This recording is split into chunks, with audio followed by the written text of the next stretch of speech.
It is, of course, a beautiful Monday, and I am excited to have one of our board members from Memphis Shelby County Schools in the building, and she is just the start of a stream of board members that'll be coming. Some are brand newly elected, and some have been around for a minute, and I'm talking about Miss Amber Garcia. Grand rising to you, ma'am. Welcome in to 8.5. Thank you so much for having me. I missed one of the names, so there's three, right? It's Amber Huett-Garcia. Hewitt, all I right, answered all to right. Garcia. It's fine. It all works. All right. Well, Howard Hewitt was a singer. They say sound like me, so it all works out. Anyway, where are you originally from? I grew up in Peoria, Illinois. Wow. Okay. So I've been in Memphis since 2011. Okay. So I actually moved here to teach. So I taught at Ross Elementary, taught third grade. So wow, I didn't know that. So did you teach there in Illinois? Is that where you started? No, I actually started out in government. Oh, okay. I worked in the Governor's Office of Management and Budget. I managed the K through 12 budget for the state, so $13 billion. And I thought, I have the skills for this, but I didn't really know how the decisions I was making impacted kids, and decided I wanted to go teach. Yeah.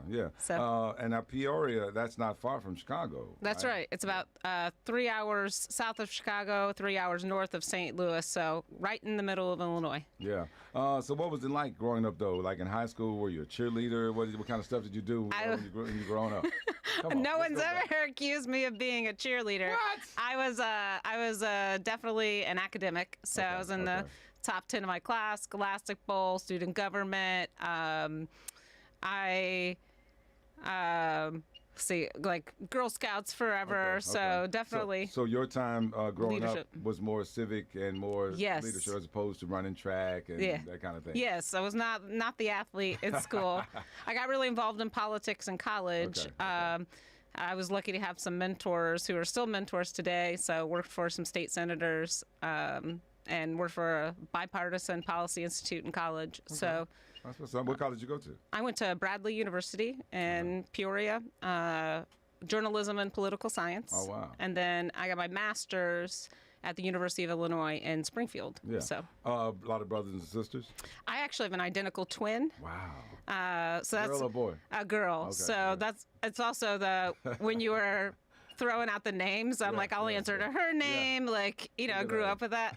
And then I have two older brothers, so there's a pretty big age gap. When I started kindergarten, my oldest brother graduated high school. Oh, wow. The other one's about 4 years younger than him, so they kind of were like daddy second brothers. Set of parents. Yeah. A daddy brother.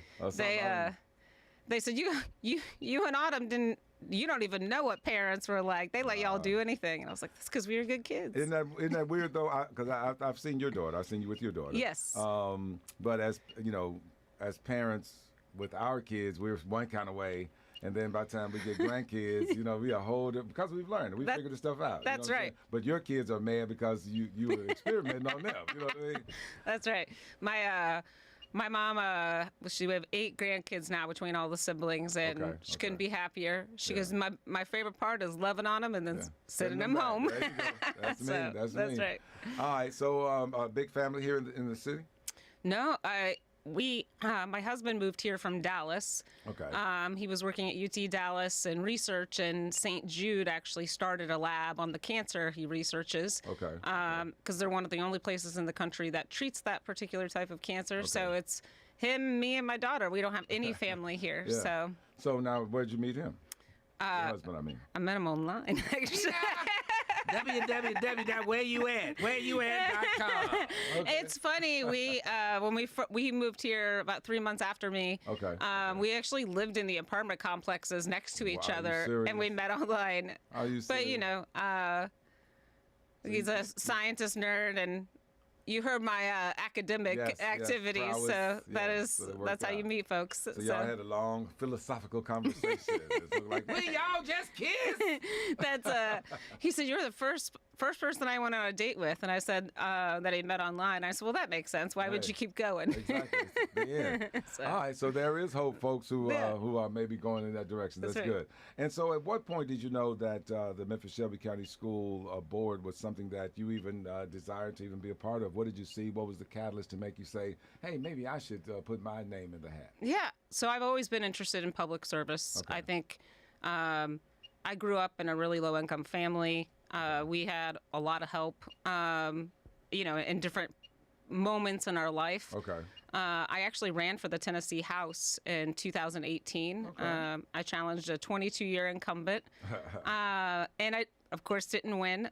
But it did teach me that, showing up, making it about what you want to do and not about making it dirty about what they've been doing wrong or anything like that. Ran a respectful campaign and grew my network, and then realized all of the, professional experiences that I've had really lent itself to potentially the school board. And so I actually went through several trainings and tried to explore like what drives me.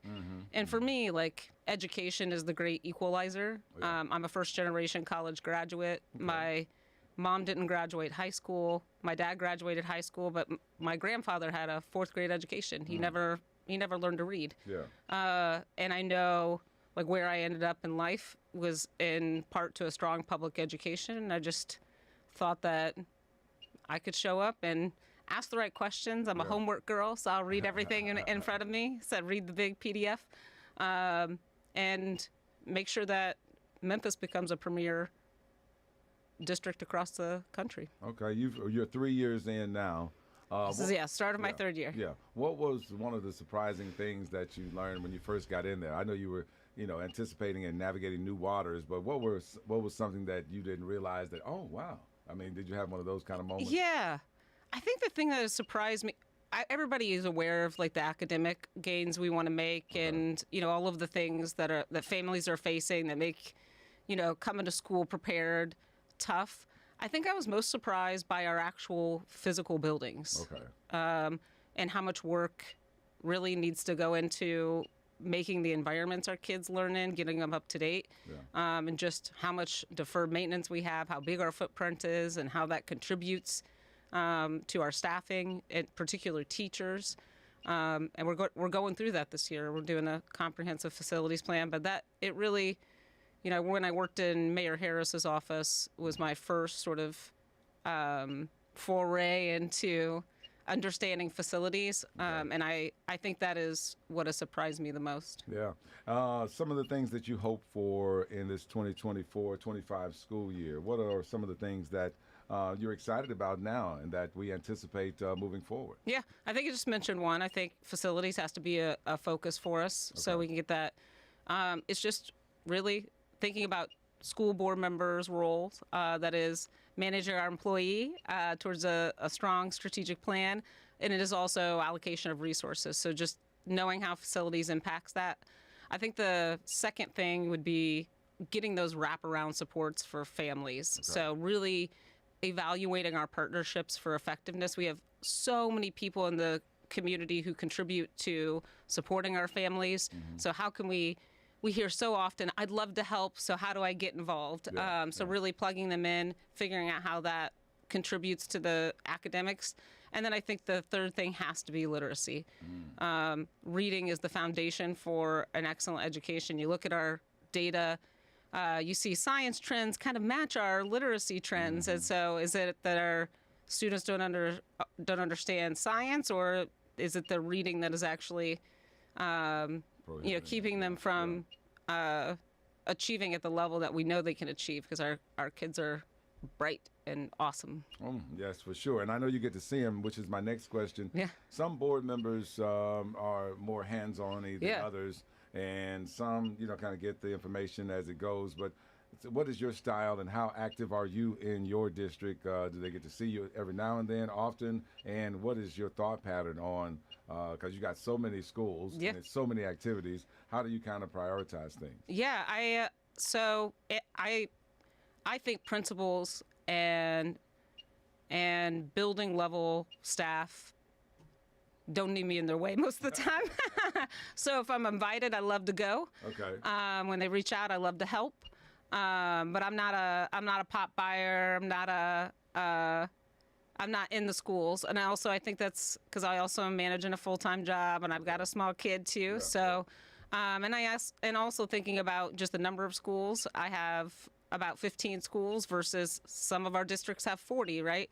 So I can have real close relationships without, being in the buildings. But I just, I like to go and support and see all the talent on display. I went to White Station High School yesterday for their Alice in Wonderland Junior production, which was awesome.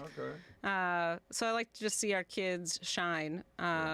But yeah, going in the buildings, you know, I do it when I'm needed and invited. Okay. Yeah. And I'm sure the principals have access to you and your information to tell you, hey, this is right. Absolutely. This is wrong. Sure do. Yeah. We, you know, I hear a lot from teachers as well. I make sure I stay in touch with our association leaders too, who get the pulse. You know, just had coffee with one of our leaders a week ago, which said I've been to 74 schools. Wow. So, you know, the perspectives that they have are varied. And I also think about just the number of students that I have in my district. You know, we see under enrollment in a lot of places, but District 8, we actually, in my East Memphis core, we have about 8,500 seats and we have 8,700 students. So most of our schools are at almost 100%. But I'm one of 2 disconnected districts. So I have Barrett's Chapel and Bolton as well. So they're on the, you know, in a rural area. They're not at capacity, but it's just you know, when you're fully staffed and full schools, it's kind of it's a different atmosphere sometimes. Yeah. For your new colleagues, I think 3 or 4 just came in, and having now being more of a senior or seasoned member. What words of advice would you give to them to kind of help them to navigate this curve? I think is ask questions if you have them. Don't feel like you have to know everything. We just can't, right? And then presume positive intentions. Think about how you interact. Like you know, we're moving at the speed of light sometimes, and so if you don't have information, just assume that it exists, and if it doesn't, then we've asked a great question, right? But show up. You know your community best. You were elected to represent them, so you're also an advocate. So I think they're doing a great job. I think they're coming prepared. We've already seen a couple meetings. We've got our first board business meeting tomorrow, and they're sharp questions. So I'm excited to work with them. That's what's up. What does the future hold for you? I think you've got an election coming up in another year, whether if you choose to go up for re-election or it may be something else. I don't know if you are privy to say what's next. Oh, you know, there's always buzz, there's always conversations and questions, but I think I still have a lot of work to do in Memphis Shelby County School Board. So my plan is to continue to serve at this moment. I think we've got some leadership elections tomorrow. So I think this is going to be a great year, and I think I have kind of a Pollyanna view of public service. If I'm doing a good job, my community will tell me, right? Yep. And if they want me to serve, that's the biggest privilege there is. So we're focused on the school year ahead. I got you. If you're just joining me, I'm talking with Miss Amber Huett-Garcia. What's your district? District 8. District 8. She is the school board representative for District 8, and as she alluded to, they have one employee, and of course that is the superintendent of the schools. What looking at this camera or any camera, just as we wrap this up, what would you say to the parents that are listening? How should we be interpreting, just this school year, and just give us some word of encouragement to know that that the kids are in good hands? Yeah, I have great confidence that we are focused on kids, being in schools every day, having the resources at the school level, and I think you'll see that the way that we have structured our resources, right, making sure that parents know, we know how important it is to have all of those individuals at the school level supporting you. So reach out to your schools if you have questions. Email your board members too. We want to hear from you. And we're constantly and continuously improving, right? And I think that is your success is our success. So that is, when you win, we win. That's right. Any shouts out you want to give to anybody? Ooh, I'm gonna shout out the rest of the board. Okay. I'll shout, and I don't know if maybe I'll play it back. I'm going to shout, "Hey, Parker, it's There you go. Mama." There you go. So she loves that. I had a little, Dr. Fagans visited her school, Okay. and she said, Dr. Fagans walked in the room, and she said, the first thing she said to me was, "You didn't tell me you were coming." She said, I knew who she was, so Yeah. I'll make sure she gets to see it. Amber, I just believe you got a song in your heart. Amber, come on, you can sing.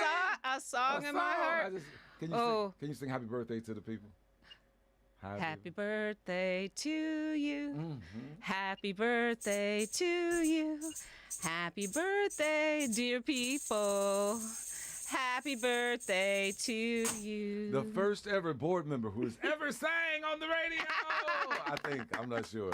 Anyway, thank you so very much for your That's it. visit. Thank you. And I hope that the district has a little better understanding of who's representing them. Yeah. Because what they say, people don't care how much you know until they know how much you care. Well, and yeah. knowing your lifestyle and what you've gone through, the ups and the downs. Yep. You know, you've been in, sounds like the where you're scrappling for life. And Yep. then you've also been where you've had more than enough. So Yeah, having absolutely. that dichotomy allows you to really be able to understand people and meet them where they are and to try to bring them to where we all want to be. Yeah. So I encourage you to Yeah. continue to keep moving forward, and we salute you and thank you so very much for Thank joining you. us here. I love at to be back. 88.5 FM. If it's good and it's happening in the Mid-South, it's happening on the only station you and your family can agree on. We're going to sing another duet, Ebony and Ivory. Anyway, I'm going to get out of here So before I silly. get let go from a volunteer job. Y'all be blessed. Bye-bye.